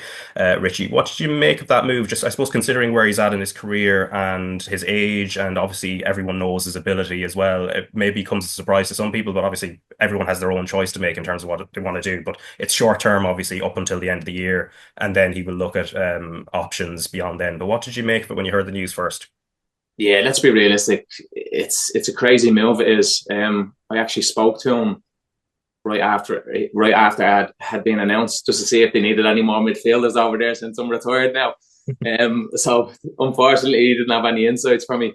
But no, let's go back to being serious. It's a bit of a mad move, because any time I've seen him playing for Shamrock Rovers this year, he was head and shoulders above everyone else. He was absolutely incredible. In any game I watched, him and Graham Burke had actually worked up such a good partnership. Then I think he got a few slight injuries and then couldn't get back in the team. Yeah, it's a strange move. And I think a couple of months ago, people were saying, with the form that him and Graham Burke is in, they've already been in Ireland squads before. Could these two, as well as Josh Honohan, be the players that could break that mold to get back into the Ireland squad? And now he's gone to Dubai Irish. It's a short-term solution to the problem, but it's going to be very interesting to see what happens after his loan move is up in December. Does he come back into Shamrock Rovers for pre-season? I'm not sure. So yeah, for me, I would have never taken that move, to be honest, Raf. But each to their own. Yeah, and Stephen Bradley did talk about it after yesterday's game against Strada, where they won 2-1 just to keep that momentum going at the top of the table. He said he's gone there to play until November. He has a year left on his contract. We'll sit down in November and decide what happens from then. But there's no issues with Jack. He's been brilliant for this club. We've been good for him, and he's going to play football. And come November, we'll sit down and have lunch and have a chat. So who knows what happens by the time December comes around. But Keith, similarly, what did you make of it when you heard that move was happening? I know, and again, to know it is short term, and I suppose from January onwards is when big decisions are made in terms of where he ultimately ends up in the medium term. Yeah, I sort of got a little sniff of this on Friday morning. I was speaking to Barry Murphy, and I just asked him, what's the story with Jack Byrne? And he said to me, look, it looks like he's going to Dubai Irish. And at first I was like, who the hell are Dubai Irish? But I had a look at it and look, when you're going in, you're knocking on that Stephen Bradley's door and you're saying, look, I'm not playing. What's the story? And you get told, look, you're going to go to Dubai for the next couple of months. There's a lot worse punishments than going to Dubai. But I think for Jack's level of football and where he's at, I wouldn't be too up on the Dubai Irish team, but I can imagine the levels are a little bit lower. But he wants to play football, and so many players would have just think, oh, you know what, I'll sit here, I'll pick up my wage, I'll train, and we'll see what happens. But he wants to play, so fair play to Jack. I can't believe I imagine there was so many other League of Ireland clubs knocking on the door that Rovers were just saying that's not happening. You're not going to a rival. So yeah, he's gone as far away as possible. He's going to Dubai Irish, but. Look, it did this. I would hate to think that this is the end of Jack Byrne because he's been so good for Shamrock Rovers. And as Richie says, when I do a Shamrock Rovers game and I see Graham Burke and I see Jack Byrne, I think, lovely. I'm going to get to watch these two little pirouettes and little triangles everywhere. Absolutely love it. But yeah, it'd be a real shame if we don't see Jack in a Shamrock Rovers jersey again. So yeah, it's a real disappointment one, but hopefully it's just a loan and the bridges can be mended. Yeah, and then Shamrock Rovers, of course, as I mentioned, they beat Drogheda United 2-1 last night. So Matt Healy with the opening goal, which was actually really well taken, and then Josh Honahan, which we'll talk about just in terms of the technique for that one. So obviously Matt Healy in that midfield area, Shamrock Rovers with so many options, and maybe that was one of the things in terms of making it hard for Jack Byrne to get back into the team. But Richie, the technique for Josh Honan's goal, which made it 2-0 at that stage. Very little backlift. It looked like almost like a little pitching wedge, kind of a kind of golf shot. And I'm just surprised at like the trajectory it kind of took, just the way he did take it. Yeah, if I was him, I would have been giving out to Rory Gaffrey for the way he said it. I would have loved a little set so he could put a bit more on it. But Rory kind of fired it to them. But it shows how good technically Josh is, doesn't it? Like, it's a real shame that he hasn't been called up to Durham squad. I know I keep going on about it, but I think it's going to take Josh to move to England or like that move to Celtic or a team like that, like what Liam Scales has done, to then get the recognition to be like, oh, do you know what? Look at the levels he can play at. Like we've seen him even against the likes of Chelsea last year. He was absolutely fantastic. He was. Not just is he 6'1", he's 90 kilos. He's so fast. He's really fit. And then you see the technical side of the game. Even against Drogheda yesterday in the first half, he cuts inside, little chop, and then has a strike there. Dennison makes a great save, and then you see the goal that he scored. He scored a lovely volley a couple of weeks ago. Technically, he's really good. His physique is incredible. He has a super attitude. So yeah, I think Shamrock Rovers are going to find it really, really hard to hold on to him. I know I got word of a bid after getting put in from. I don't think it'll be anywhere near the valuation of what Shamrock Rovers will have on him.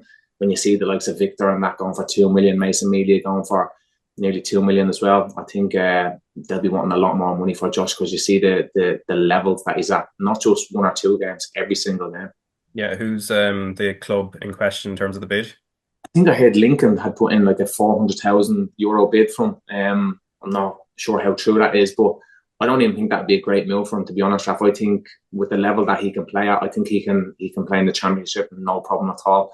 I'd love to see somebody come in from. I'm not saying that to want him to leave the League of Ireland. It's obviously great to see Josh playing the League of Ireland, but to see someone like him who works so hard and really dedicates his life to football to get the move that he deserves to then get called into your own squad, I think it'd be absolutely incredible. Yeah, and then from a Drogheda United point of view, so that's back-to-back defeats, although against obviously Shamrock Rovers last night, but then Pats before that, Keith. They're still obviously in the hunt for the European places, and they'll have a real desire, given what happened earlier in the year, to try and get into Europe. But I suppose the break is coming at a good time for them just to reset, and obviously with the cup also being on the horizon as well. Yeah, it's a good one for Drogheda, but I think what Kevin Doherty needs to do is just keep reminding the dressing room that everybody expected them to be relegated. So the fact that they're still, we're saying that they're on the back of a European race. And I know we're saying that, but it feels like they should be higher up the league. They should be still giving us a title race. Drogheda should never have been given us a title race in the first place. The fact that they're on a European one, they're far away in everybody's expectations. So Kevin Doherty just needs to keep the mood music nice and high, because it's very easy to think, we've lost 2 games in a row, we're slipping down the league. They're doing absolutely brilliant, and the amount of sucker punches and setbacks they've had with losing players and not playing in Europe, to pick that dressing room up time and time after again is brilliant, brilliant stuff. And as I said, like, I know Drogheda are starting to slip down the league, but over the last 3 or 4 weeks, I'm looking at Kevin Doherty thinking that's my manager this season. I know Joey O'Brien has been brilliant. I know Stephen Bradley has been brilliant. But for me, what Kevin Doherty has had to deal with off the pitch, in the dressing room, the European stuff, he's manager this season for me. And his interviews, when he gives an interview after the games, are absolutely brilliant. We look at Damien Duff saying he's goal dust. Kevin is starting to come into that line right now and give us real goal dust interviews. So, yeah, I don't know. I think Drogheda have been absolutely brilliant. They've lost 2 games, but they've lost two games against very, very good teams within the League of Ireland. So, absolutely no panic from their point of view. And I think every neutral, look, I'm an ex-Drogheda player, but I'm looking at them thinking, please get back into Europe, because you deserve it. For last season to go and win the FAI Cup and then not to be in Europe, it's so bad on the players. So I'm desperate for them to do it again, but they'll need one last final push. And if anybody can lift that dressing room back up, it'll be Kevin Doherty. Yeah, and then Derry City and Pats, they drew 2-2. Mason Melia had a bit of a stormer of a game in that one. And I suppose, Richie, we're in the final stretch when we kind of think about it, of actually seeing him in the League of Ireland, at least in this period of his career. And just like his goal for one, but also the role he played in the second one. Chris Forrester, I suppose, if you flip it as well, played a role in both of them as well. But it was just brilliant to see. And I think we just have to appreciate the next couple of months that we have him in the league. Yeah, I've loved watching Mason Melia. I think he's been absolutely incredible for the league, especially at the age that he is. I think he plays the game well beyond his years, Raf. You see, as soon as Forrester wins the ball back, you can see space, you can see the 2 Derry centre-halves are split. All he wants to do is run in behind them. The pace that he has to get there. And then he has the composure, cut inside, and a lovely finish. And then obviously he got the assist for Chris Forrester's goal. What I will say about that is Derry, the goals that they've given away is terrible. It is. I think Adam O'Reilly got caught on the ball twice. It's very unlike him. He's always kind of the steady Eddie for Derry. He is. He got caught on the ball twice. I know we speak about the AstroTurf up there. Tiernan Lynch is obviously trying to play this brand of football. It doesn't really allow for that up there on the AstroTurf. It's absolutely killing them, I think, at the moment it is. But I think Stephen Kenny will probably be the most disappointed out of everybody. They hadn't conceded a goal, and I think they had 6 clean sheets in a row. And then I think the corner kick that they conceded is absolutely dreadful. Listen, the first goal that Alex Bannon scores is absolutely incredible. He curls the ball into the top corner. Sometimes you just have to put your hands up, Raf, and say, you know what, it's a great goal. But then it gets to late on in the game, you think, right, I don't think they've won up in Derry for 5 or 6 years now, St. Pat. So that's a worrying stat it is. The corner that I can see, it drops in the 6-yard box, and Alex Bannon is there. It's a lovely finish again, but Stephen Kenny be bitterly disappointed, because they're on a good run of form there. And if there is a team that is going to really cement a European place, I would have put my money on them if they had held on. But I think you see with the unexpectedness of the League of Ireland, everything's up in the air again now.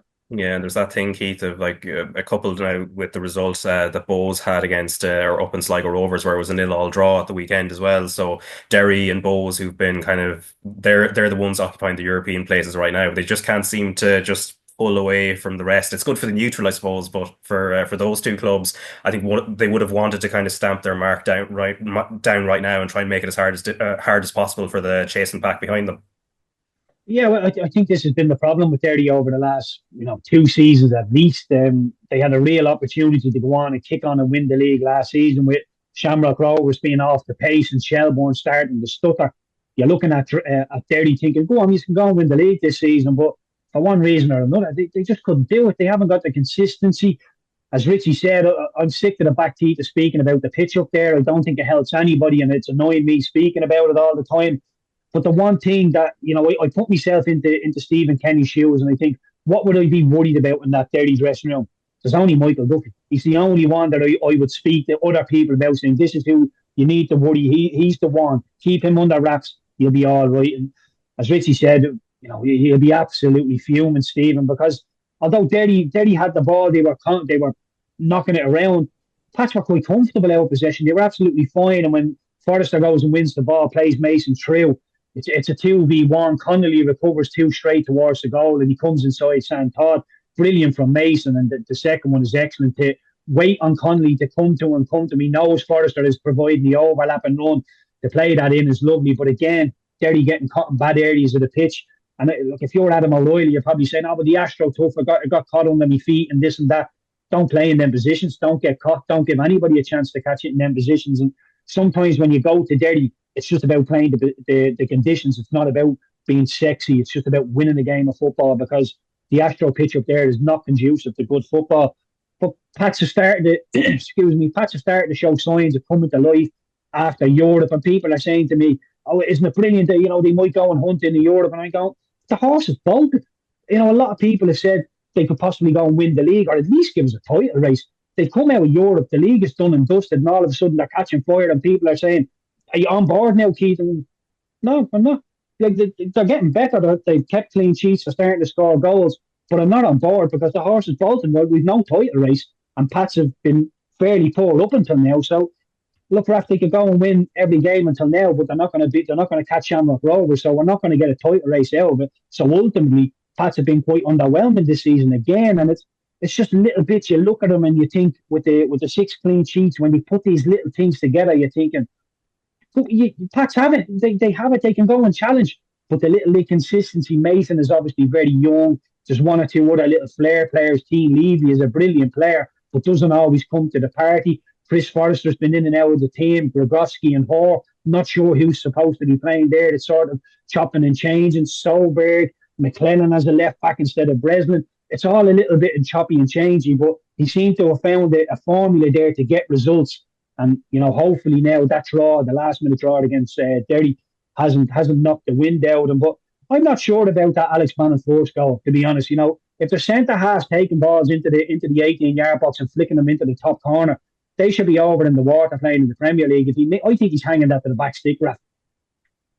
Well, yeah, quite possibly. But either way, it went in, and there we go, I suppose. But yeah, towards the bottom though, obviously Sligo drawn 0-0 with Bohs meant they couldn't pull away from Cork City on a weekend when on a Friday night, I should say, when Cork City beat Waterford 2-0. And I know that probably a lot of people will have written Cork off already at this stage, but it was still a good win. And Evan McLaughlin's volley just in first half stoppage time was brilliant. Matthew Murray then had a brilliant game as well, capped it with a goal.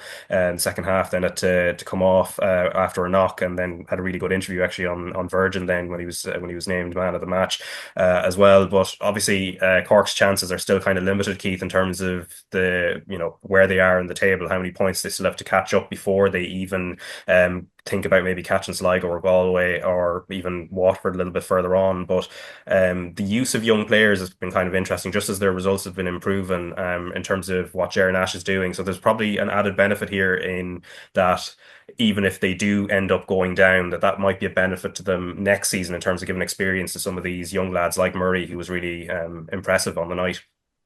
Yeah, just starting to blood a couple of youngsters with possibly next season in mind. They'll have the experience of playing at a higher level, and it will stand them in good stead for next season. I think, again, the horse is bolted with Cork. They are going to go down, but Jaron Nash is starting to put up a fight. And if you're a Cork fan, you want to see them put up a fight. Don't go down. Don't just lie on the canvas and say, that's it, get up and try. You might still go down, but get up and try. And they're going about it the right way now, starting to get a couple of wins.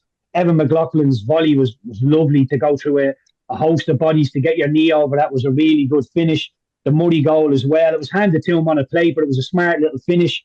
I'm looking at Waterford, Raf, and I really am starting to worry. I know Padraig Gammon, but he's the one with Padraig Gammon. As long as he scores goals, Waterford will be all right.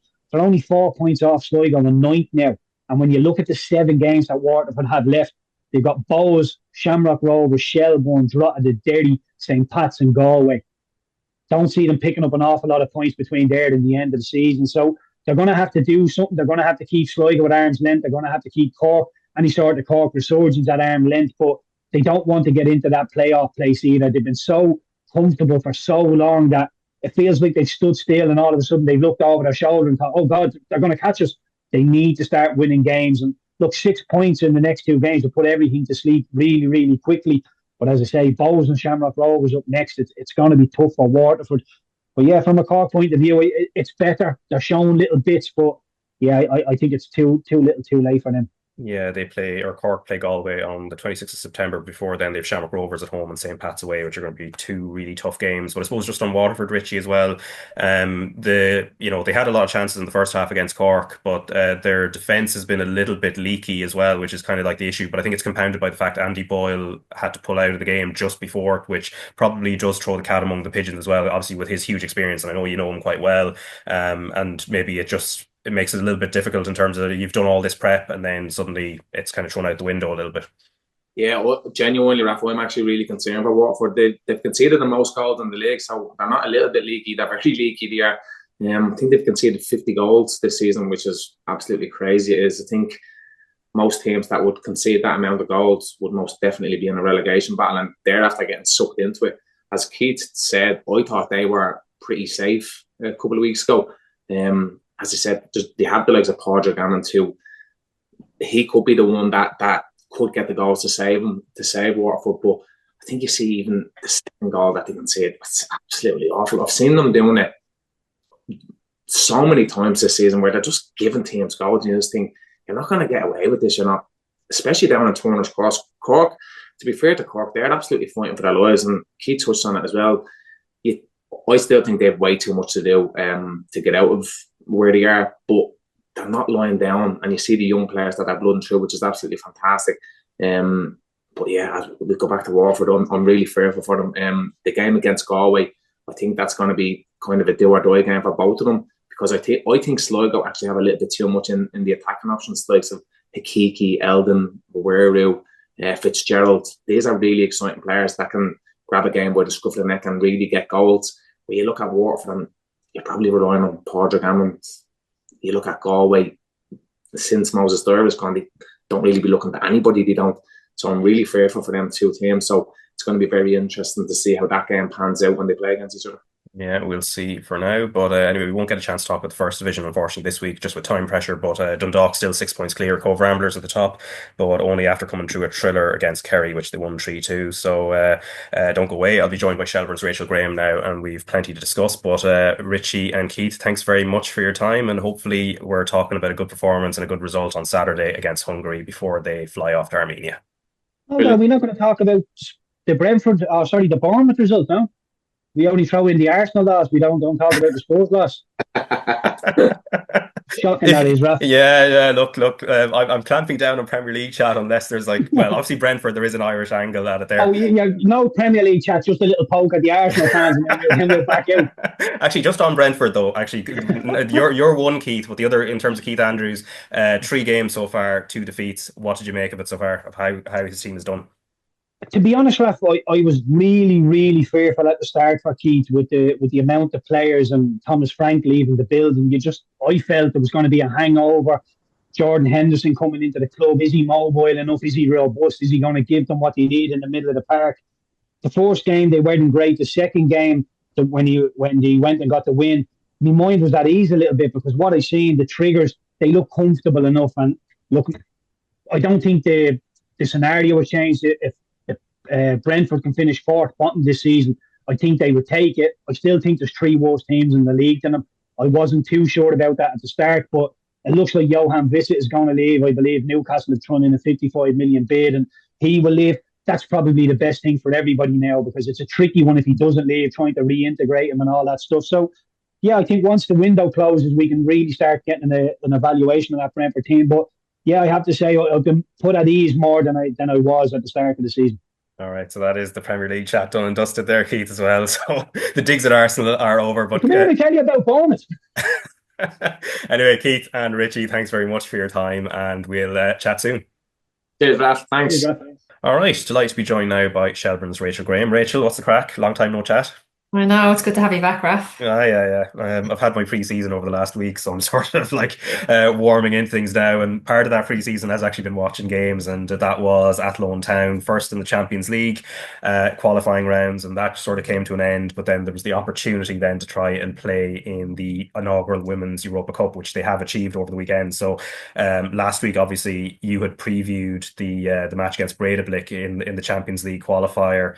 And actually, looking at the performance across the 90 minutes, in a way, I arguably thought they played better in that game, even though they kind of lost it in comparison to the game on Saturday. Then, Yeah, I think if you just look at the result and see 3-1, you probably think they've been well beaten, but like that wasn't the case at all. And I think even at Long, like they should be, I don't think they should be disappointed in their performance. It wasn't anything like that. And look, I think it was just that kind of them two really quick goals that was obviously the kind of winning of the game for Breidablik. And Athlone probably looked a bit maybe tired towards the end of the game. That's maybe the difference in the fitness levels because, Athlone wouldn't be a team that we'd be used to seeing kind of getting tired in games. So obviously kind of, I think the weather was quite tough and obviously Breidablik are a good team. So look, I think they can be really proud of their performance. I think they played really well. Obviously just maybe one step too far. But look, I think, going into the second game then it's probably a bit of a better match for them against Red Star. And look, they actually, Red Star started the game really well. And I thought, God, this is going to be another really tough test for Athlone. And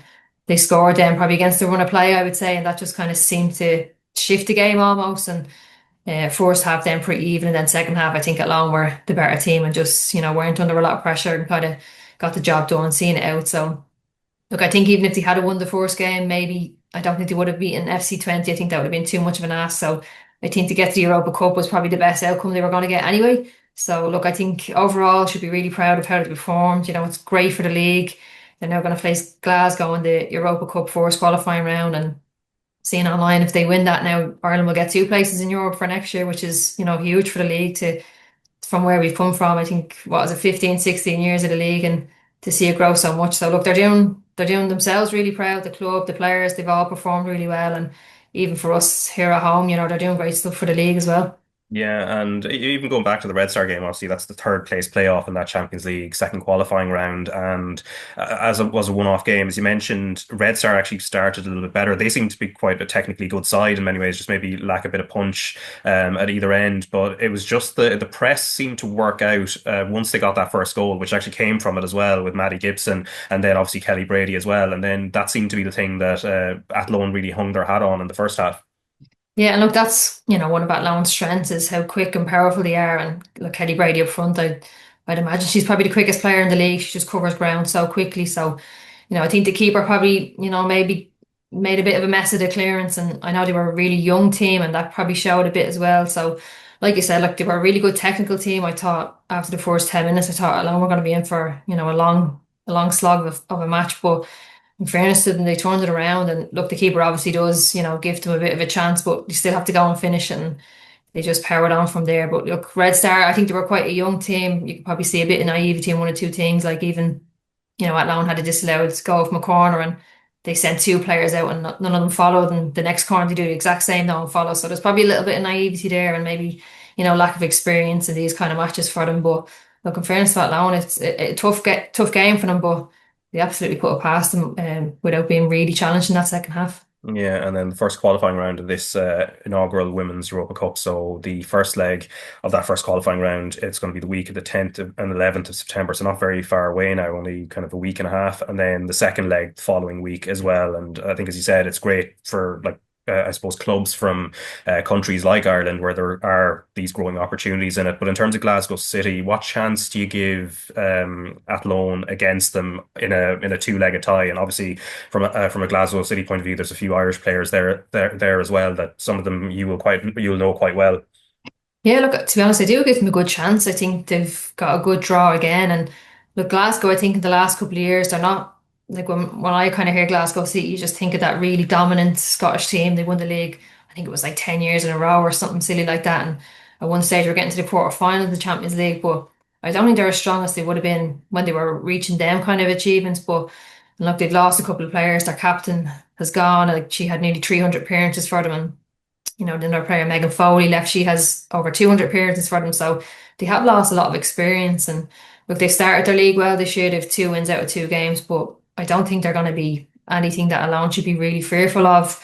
We played them a couple of years ago as Shelbourne, and look, they did beat us, but again, they're not as strong as they would have been then, and we kind of put it up to them, I would say, and it was probably around that 65, 70 mark where we just kind of, you see the difference in fitness levels, and we, started to drop off in their performance, and theirs didn't. They probably just got better as the game went on. So that's maybe the one side of it where you kind of think maybe they might have, might struggle a little bit against them. But in terms of like talent and like technical ability and all that, I don't see Glasgow being anything that, that Athlone can't really deal with. Yeah, and as you said, the prize on offer, not just for Athlone, but for the league as a whole, if they can win it, would obviously be brilliant. And then on Sunday, so yesterday, the Avenir Sports All-Island Cup final, and this was a huge opportunity for Bohs and Wexford. So it ended up being a 1-1 draw and a real sort of tightly contested game. And Wexford prevailed 5-3 on penalty. So they're the first team not called Galway United that have won this trophy now. And I know they were unlucky in the last couple of years in that competition. 2 penalty shootout defeats in a row in semi-finals over those 2 years. And I suppose had to do it the hard way as well. But I suppose both started well, and then the Alan McAvoy goal in that first half, it comes from, I suppose, that kind of scrappy nature of the game and the way they pressed. Yeah, and look, it probably wasn't the highest quality of game, but sometimes that is the way finals go. It's just about who, getting the win basically. But look, I think Bow was much better in the first half. They were the better team. Probably maybe looking back now on chances where they could have went 2-0 up and really maybe ran away with the game, but didn't take them. And then Wexford, I think, the much better team in the second half, and obviously get it back 1-1. And look, I think it's a huge kind of maybe learning curve for Bohs. I'm sure it's hard to look at it that way now, but I think it's their first ever final. It's just getting used to that whole day. It's a much different feel than a normal game. It feels like a much longer day. There's obviously a lot more attention, bigger crowd. There's just more pressure. You're a bit nervous. So I think for them, it's obviously hard to take now. They're obviously good, to lose their first final. And I think they're still in the FAI Cup. They still have a great chance of getting to an FAI Cup final. So I think for them to have that experience of getting through the day and just getting that feel and knowing what it's like, it could stand to them come the end of the year. But look, to lose on penalties is always really tough, and I think young Savannah Kane was the one to miss for Bohs, and it is really tough, and you could see she was really upset after the game. But I think for someone so young to be willing to step up, accept the pressure of a penalty in a shootout in a final is says a lot about her. So I'm sure she's hurting for the next little while, but I think she can be proud of herself that she put her hand up and took the responsibility of taking a penalty. Yeah, and that's what happens in a shootout. Somebody has to miss, so that's normal. And obviously Maria Sullivan is part of that equation in terms of making a great save. But we've spoken a lot about Ellen Malloy and her impact at Wexford and the potential of maybe going on and trying to play for Ireland more regularly as well. But she was really the one that kind of turned the game in terms of her goal as well, and it was really well taken. Yeah, and look, she's always the danger player for Wexford. She's always the one where when you're doing your analysis, she's the one to watch kind of thing. So look, she proved that again. And look, another disappointment for Bohs as well is probably, they were playing really well, defending well, and they kind of again gift the opportunity to the opposition. And look, Rachel Kelly's excellent with her feet, so it's not like her, and she just kind of miss kicks or kick out and it goes straight to Wexford player and they go and score then. But look, you're not gonna, you'll be kicking yourself if you give Ellen Malloy a chance at the edge of the box. She doesn't usually miss, so yeah, look, she's a huge player for Wexford. She's obviously one of the best in the league. I'd love to see her playing for Ireland. I just think she's one of them players that it's something that, you can't really coach someone to play like her. It's just a natural talent and natural ability. So she's someone I'd love to see playing. She's doing really well in the league. So look, I think she does stand a chance to maybe be included in the Belgium squad, but I think we'll wait and see. Yeah, and I suppose for Wexford as well, it's not that long ago they won a cup, a cup final in the FAI Cup. But how do you feel this win in this competition will push them on? Because it's one of those unknown things. I suppose only they themselves will know what impact will have internally. And we know Galway United were having won this competition back to back. There was that sense maybe they could push on in other competitions. Hasn't quite happened. But for Wexford, how do you expect this to impact them going forwards? Yeah, look, I think to win anything is, I know people kind of maybe put this down at the bottom of the pile of things that are on the priority list to win, but look, I think if you're going into a cup final, there's something there to lift at the end. Like, you absolutely want to win it and you're delighted to win it, doesn't matter what it is. So look, it's a huge lift for them. I think, they're a team that probably would have been expecting to challenge for a title, every year pretty much, and they have. And look, I wouldn't count them out at all this year, but they're probably maybe drifted a little bit away. I think the loss last week was a big kind of weekend for them to get themselves up the table, and they missed that opportunity. So look, they'll obviously still back themselves to go and perform in the league and hopefully push on. But I just think maybe they were looking at this as, look, this is a big opportunity for us to win, lift something, get that winning feeling, you have a great night afterwards. So I think for them it's going to be huge. And I think, Lauren Dwyer said in her interview after, she kind of, made a reference to maybe it's Kylie Murphy's last year, and she's someone that has been huge in the league. She's been there from the start. When you think of Wexford, you kind of think of her. So if it is the case that that's her last year, it's great for her to be able to lift something. So, it's great for them to be able to lift it, but I think ultimately they would have liked them to be challenged for a league. And look, they're not out of it yet, but I think maybe they're looking at the table, seeing the game's running out and thinking, have we missed that opportunity? So just make the most of this All-Ireland Cup. Yeah, and obviously the likes of yourselves, Shelbourne, I think, and Athlone as well, you're making it hard for them to try and keep up, like an 8-0 win at the weekend over Sligo Rovers. And then, of course, the other results, Treaty United beat Galway United 2-1, Cork City and DLR Waves 1-1 draw, and then Peamount 1-0 away at Shamrock Rovers in a Dublin derby there. But starting on your own game against Sligo Rovers, so as I said, 8-0 win, Mackenzie Anthony with 4 goals in that. But you were coming off, I suppose, the difficulty of that result against Athlone, kind of top of the table clash. And then a week previous to that, obviously losing to Shamrock Rovers in the Cup as well. So was there a little bit of sort of almost a degree of playing with a bit of fury and a bit of anger in this game and just trying to get back on track in a certain sense?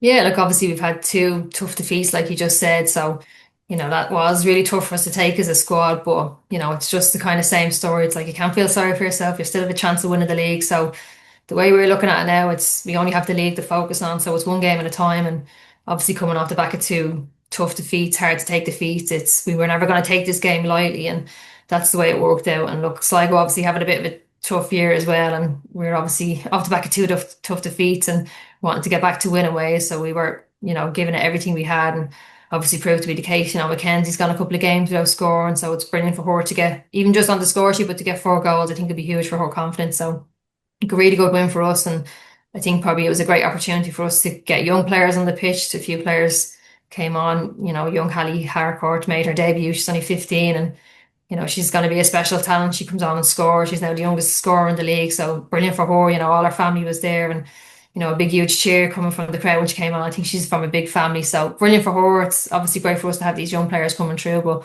for her to come on and score, it was a special moment for her and her family. Yeah, and it's all, I suppose, about putting points on the board and, from your point of view, putting pressure on Athlone while they have other sort of distractions in terms of Europe as well. But I suppose coming this weekend, then both of you have tough assignments to come. So again, there could be twists to come very, very quickly. Yeah, and look, come here, there's a lot of games left, a lot of weekends where there can be plenty of twists and turns. So even if you're looking at the table, obviously us and Athlone are battling it out, but the likes of Wexford, Galway, and even Treaty, you can't really be looking past anybody. But look, we have a tough game. We're away to Galway. I don't think we've ever had an easy game against Galway, so we're expecting nothing else. And Athlone are at home to Rovers, so again another tough team. I'd say ours is probably maybe a bit tougher, just given the fact that it's away from home. So look, it could, we're 2 points clear at the moment. That could really swing. Galway only 9 points off of us. They beat us. That's down to 6 points with a few games to go. So look, lots of twists and turns. But like I said, we just have to focus on ourselves, and it's once you can say if we win all our games, we win the league. That's all you need to focus on is yourself. Yeah, and then Treaty, speaking of them, they came from behind to beat Galway United 2-1. And even looking at the balance of the chances, Galway had a host of chances, but I suppose Treaty would be looking at that with a huge degree of pride to have actually dug that out. Particularly the Bella Fekini goal at the beginning was just, the equaliser that she did score was outstanding.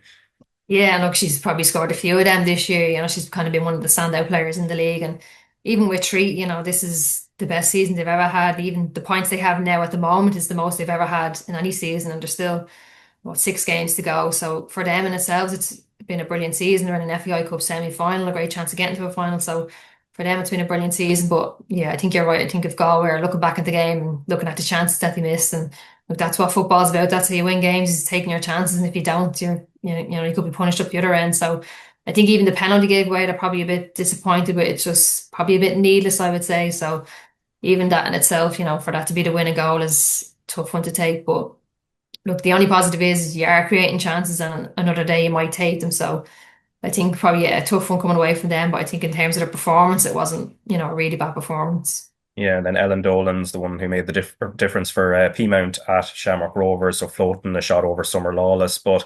Peamount, I think, as you've spoken about on this podcast, they've probably had a challenging and tricky season in terms of results and where they are on the table. But then at the same time, looking at that result, it's a really creditable one. But Amanda Budden, probably the player of the match in a certain sense. Some of the saves in that game were obviously consequential.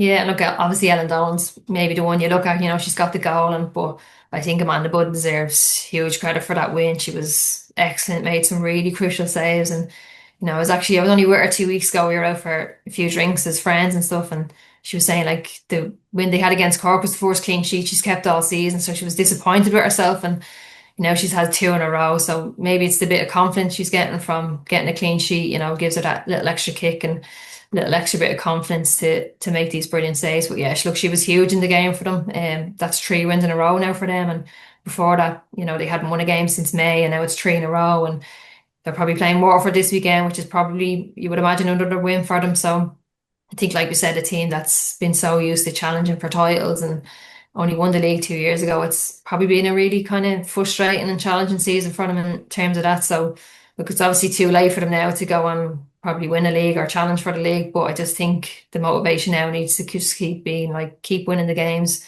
get clean sheets where we can, and that's their motivation now to keep them going to the end of the season.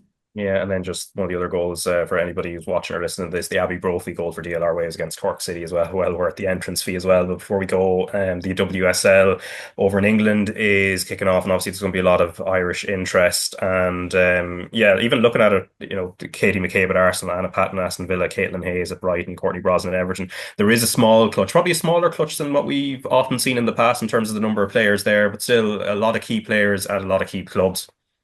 Yeah, look, it's probably more the WSL too now our players are playing at the moment. But look, obviously Katie's, obviously going to really play at the top level.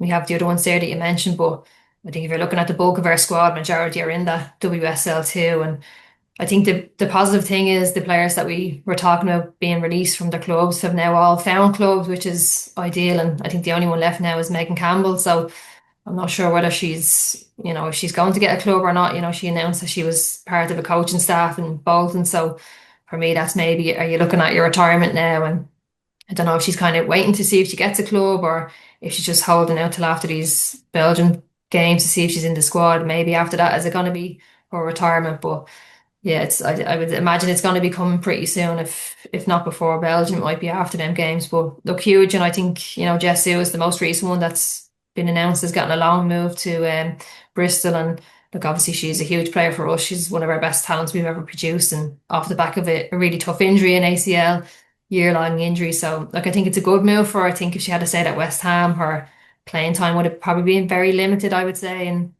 I think she'll have more opportunity to play at Bristol and get her back fit and get her back to her best, because we've seen her playing before. She done her ACL. She's going to be a special talent for us and a huge player for us. So we just need her back to her best, I think. Yeah, and obviously somebody we spoke to on this podcast only, I think, a few months ago now. And she's going to be alongside Leo O'Leary, the ex-Shamrock Rovers player as well, who's also on the books at Bristol City. But looking at the contingent, as you said, the WSL too, just in terms of the number of Irish players, a huge number of them. Tyler Toland at Durham being one who kind of left her club earlier this summer. The likes of Lucy Quinn, Lily Yag. I think Sunderland is probably the one, if you're looking at it from an Irish point of view, if you're going to follow one club and see how well they do, because there's like a quartet there between Marissa Shiva, Grace Maloney, Jamie Finn, and Izzy Atkinson. So there's a big clutch there. Yeah, and look, they're probably three players that obviously Jamie was injured last year. It didn't get a lot of game time. Grace Maloney hasn't been getting a lot of game time recently. So it'd be interesting to see if them, they can push on and get themselves game time, because look, Izzy is someone who has, huge potential, but probably hasn't played a lot to really kind of reach that potential. And obviously Jamie Finn was a big player for us, and we spoke about her in that right back position for Ireland, and can we possibly get her back in time for Belgium? So she's someone that I think she'll get game time. I think she's, good enough to go in there and get herself into the starting 11. Izzy will obviously have to, prove herself. She's struggled when she's been at, West Ham and Crystal Palace, hasn't played a whole lot. And be interested to see if Grace Maloney, she could possibly be number 2. She's not our number 1, so probably not the biggest concern, for us going into Belgium, whether she's playing or not. But yeah, I'm really interested to see if Jamie Finn gets back playing and if she can get herself back fit to the way she was before her ACL injury as well. Yeah, we'll keep an eye on that, and obviously the Irish players abroad, because that's obviously going to be the bulk of the Irish squad. And we're already, this is the 1st of September. October then is not very far away, and everything flies pretty quickly. And then you're into those kind of the Belgian playoff tie as well in the Nations League. So we'll look forward to all of that. But that is it for this week's podcast. We'll be back next Monday ahead of the Armenia game for the Republic of Ireland men's team, and we'll be also discussing obviously what happens against Hungary, and fingers crossed all goes well there. But Rachel, thanks very much for your time, and we'll chat soon. See you soon, Raf.